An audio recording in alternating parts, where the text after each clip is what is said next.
Well, hi, welcome back. I'm Charlie, and today we're going to be looking at the Triang car carrier. A number of years ago I watched John's Amazing Trains where he demonstrated how to improve these car carriers by changing the method of securing the bogies to the structure and also changing the wheels. One of the reasons was that the bogies caused some kind of instability in the running of the carriages, and that was the first thing that John looked at. Came up with the method of securing the bogies to the structure, and then secondly, and equally important, the replacing of the plastic wheels that you see here. So presently I have 5 car carriers being pulled around by a Hornby Black 5, and it seems to be running quite well. I've had a number of locomotives out pulling these, and some of them failed miserably, and I think much of the problem goes down to these ring-field motors, which I'm terribly disappointed with. As over the last number of years, I purchased quite a few locos that just happen to have ring-field motors, and you know, the unsuspecting buyer, it resulted in very poor running, and some of them won't move, period.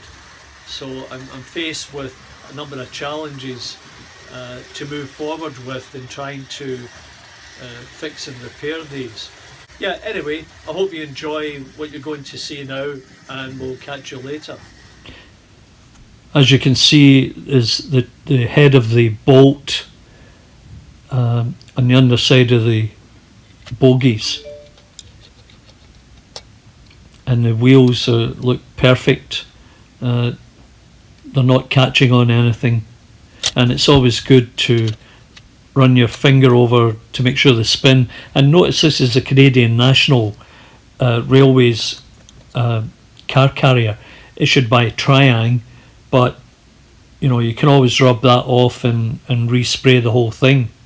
And on the top side I normally put a little bit of glue, super glue, at the nut and bolt there to secure it in place. And as you can see, as this train goes by, it's running perfectly with no wobble. And here through the station, they're running perfectly true.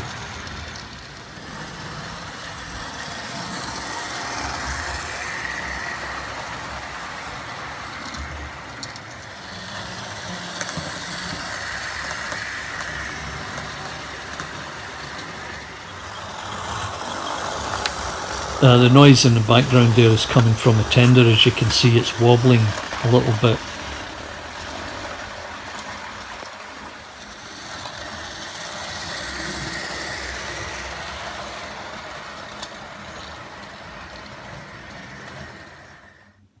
The actual wheels that John recommended aren't available in the UK, and I think Marklin or one of these other European companies sell them, but they are selling them at a highly inflated price if you can find them, and they must have found out that there's a demand for these wheel sizes now, and they've pumped up the price. So I ended up getting these wheels from China, at least.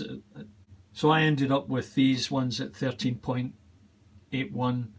Find what works for you, and it just takes a little bit of fiddling with ensuring that the wheels are probably set in the holes on the bogie frame. That way they'll be able to run freely, and I tested each and every one of them before I finally got them to run smoothly. Anyway, I hope you enjoyed this short explanation, and happy modelling. John recommended that we soak the bogie in very hot water. That way it would enable us to bend the sides of the bogie so that the wheel sets would fit in. Unfortunately, in the process, I broke this one, and unless I can fix it, I think that's totally scrap. Anyway, the easier way that, and it worked out for me, was to use these ones here.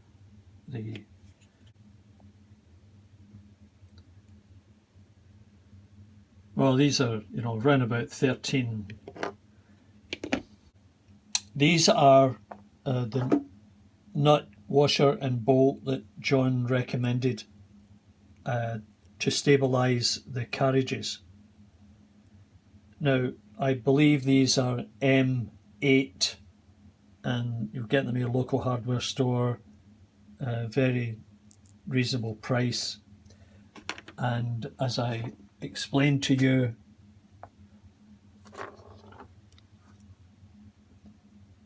there's the, get that to focus, that's the nut, and I dropped a bit of glue on there just to fix it, and there's the washer and the bolt on the underside. Now that helps with the rocking that took place with the original set of wheels, which were these plastic wheels here. Now, were 10.12 diameter. John recommended 10.6.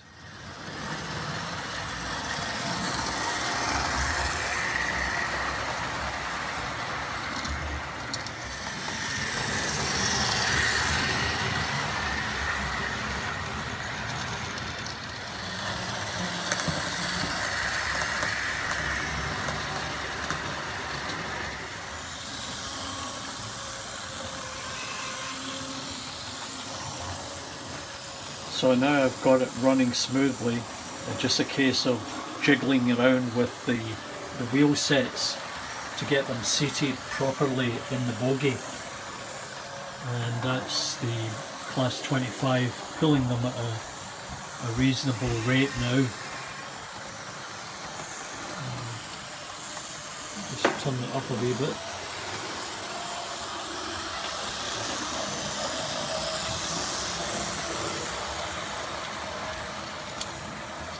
I have a few more cars that I can put in on the bottom of the carrier.